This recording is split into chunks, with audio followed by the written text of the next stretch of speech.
हजारों की संख्या में शिक्षक 10 वर्षों से 15 वर्षों से 20 वर्षों से और शिक्षिका बहनें खास करके ट्रांसफर का इंतजार कर रही थी। क्यों नहीं शिक्षा विभाग अपना एक स्पष्ट मंतव्य, एक वक्तव्य जारी कर रहा है कि वो कब पोस्टिंग होगी, कब काउंसलिंग होगी। शिक्षकों में वहापोह की स्थिति बनी हुई है, शिक्षक परेशान है, द्वार द्वार भटक रहे हैं, अपने जिला स्तर से लेकर के सचिवालय तक भटक रहे हैं कि उनकी पोस्टिंग कब होगी। लेकिन नियोजित शिक्षकों का ट्रांसफर पोस्टिंग नहीं हो पा रहा है, काउंसलिंग नहीं हो पा रही है। आखिर नियोजित शिक्षकों के साथ ये भेदभाव क्यों?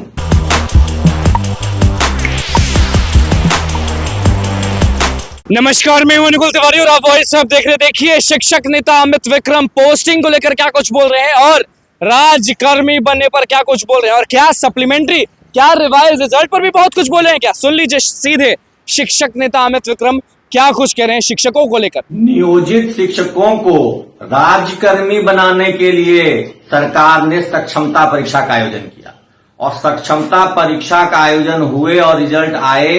4 महीने से अधिक समय बीत चुका है, लेकिन आज तक भी उसके बाद होने वाली काउंसलिंग और ट्रांसफर पोस्टिंग की प्रक्रिया नहीं हो पाई है। हजारों की संख्या में शिक्षक 10 वर्षों से 15 वर्षों से 20 वर्षों से और शिक्षिका बहनें खास करके ट्रांसफर का इंतजार कर रही थी। उन्होंने इस सक्षमता परीक्षा को एक सुनहरे अवसर के तौर पे देखा और राजकर्मी के साथ साथ ऐच्छिक ट्रांसफर पोस्टिंग के लिए भी ये परीक्षा दे दी। लेकिन आश्चर्य देखिए, 4 महीने बीत चुके हैं और अभी तक कोई ट्रांसफर पोस्टिंग का पता नहीं है। आखिर विभाग कौन सी प्रक्रिया तय कर रही है, कौन सा सॉफ्टवेयर तैयार कर रही है कि आज तक वो तय नहीं कर पाई है कि शिक्षकों की पोस्टिंग कैसे होगी, कब होगी। वहीं दूसरी ओर जब बीपीएससी के द्वारा परीक्षा आयोजित की गई तो तुरंत से उनका काउंसलिंग और पोस्टिंग हो गया, लेकिन नियोजित शिक्षकों का ट्रांसफर पोस्टिंग नहीं हो पा रहा है, काउंसलिंग नहीं हो पा रही है। आखिर नियोजित शिक्षकों के साथ ये भेदभाव क्यों? नियोजित शिक्षक वर्षों से ट्रांसफर की चाह में थे, इंतजार में थे और आज जब ट्रांसफर का अवसर मिला है तो उनको जानबूझ करके विभाग के द्वारा विलंब किया जा रहा है। लगातार शिक्षक सोशल मीडिया पर अपना आक्रोश प्रकट कर रहे हैं, अपना विरोध दर्ज करा रहे हैं।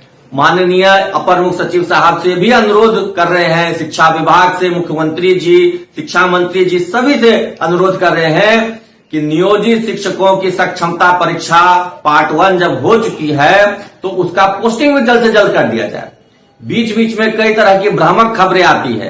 कभी सुनने को मिलता है कि सक्षमता परीक्षा 2 के बाद एक साथ काउंसलिंग होगी, कभी सुनने को मिलता है कि सबकी काउंसलिंग और पोस्टिंग एक साथ होगी, और अब तो सुनने को मिल रहा है कि पहले प्रधान शिक्षक की बहाली होगी, पोस्टिंग होगी, उसके बाद सक्षमता वालों की पोस्टिंग होगी। आखिर ये इस तरह की भ्रामक खबरें क्यों आ रही हैं?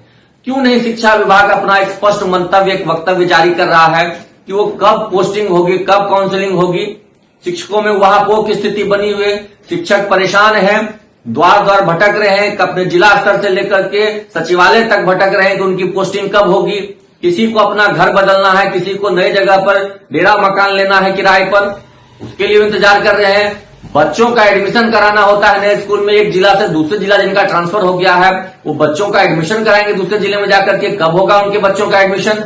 इस तरह की कई सारी व्यवहारिक दिक्कतें शिक्षकों को सामना करना पड़ रहा है, लेकिन विभाग इस पर कोई निर्णय नहीं ले रहा है। विभाग अभी तक मौन साधे हुए है, उनको इस बात की कोई चिंता नहीं है, कोई परवाह नहीं है कि नियोजित शिक्षक राजकर्मी बनने के लिए सरकार की सभी शर्तों को मान लिए परीक्षा, इतनी कठिन परीक्षा का आयोजन हुआ, उसको भी पास कर गए, फिर भी पोस्टिंग नहीं हो रही है, फिर भी राजकर्मी का दर्जा नहीं मिल रहा है। और अगर इतना ही विलंब हो चुका है तो सरकार एक बार स्पष्ट निर्णय ले कि नियोजित शिक्षकों को परीक्षा पास करने की तिथि से ही राजकर्मी की घोषणा कर दे, राजकर्मी का दर्जा उनको दे दे और ट्रांसफर और पोस्टिंग भी चॉइस, मेरिट कम चॉइस के आधार पे हो। सभी शिक्षकों को ऐच्छिक प्रखंड का कम से कम पोस्टिंग मिलना चाहिए। ठीक है, विद्यालय को लेकर के रैंडमाइजेशन हो, लेकिन कम से कम सभी शिक्षकों को अपना ऐच्छिक प्रखंड चुनने की विकल्प मिलना चाहिए, उसी में उनकी पोस्टिंग होनी चाहिए। वरना वर्षों से नियोजित शिक्षक जिनको ट्रांसफर चाहिए उनको नहीं मिल रहा है, जिनको नहीं चाहिए उनको जबरन ट्रांसफर करा दिया जा रहा है। तो इस तरह की जो कह लीजिए कि दुविधाएं हो रही हैं, इस तरह की जो परेशानियां नियोजित शिक्षकों को हो रही है, उस पर शिक्षा विभाग को ध्यान देना चाहिए और जल्द से जल्द सरकार को इस पर निर्णय लेते हुए, विभाग को इस पर निर्णय लेते हुए सभी नियोजित शिक्षकों को राज्यकर्मी का दर्जा देना चाहिए और उनका ट्रांसफर पोस्टिंग की जो प्रक्रिया है उसको यथाशीघ्र पूरा करना चाहिए। बहुत विलंब हो चुका है, अब और विलंब करने की कोई आवश्यकता नहीं है। जल्द से जल्द सबको एक तो ज्वाइनिंग के डेट, मतलब जो परीक्षा का डेट है उनका ज्वाइनिंग डेट के बदले परीक्षा पास करने की डेट से राज्यकर्मी का दर्जा मिले और जिनको ट्रांसफर चाहिए केवल उन्हीं का ट्रांसफर किया जाए। और अगर उसमें कोई बाध्यता है तो कम से कम ऐच्छिक प्रखंड में पोस्टिंग का विकल्प होना चाहिए। ऐच्छिक प्रखंड में ही पोस्टिंग हो, नहीं तो शिक्षकों को बहुत ज्यादा परेशानियों का सामना करना पड़ेगा। धन्यवाद। तो आपने सुन लिया कि शिक्षक नेता अमित विक्रम ने सीधे बोल दिया है पोस्टिंग को लेकर और राजकर्मी के दर्जे को लेकर, क्योंकि आप भी जानते हैं कि अमित विक्रम वो शिक्षक नेता है जो लगातार आवाज उठाते हैं शिक्षकों के हित में, शिक्षक अभ्यर्थियों के हित में। क्या कुछ कह रहे थे वो आपने सुन लिया, और नहीं होगा तो क्या करेंगे वो भी आपने सुन लिया। तो बस हमारे चैनल को सब्सक्राइब करें, फेसबुक पेज को लाइक करें। कैमरामैन सुमित के साथ, धन्यवाद।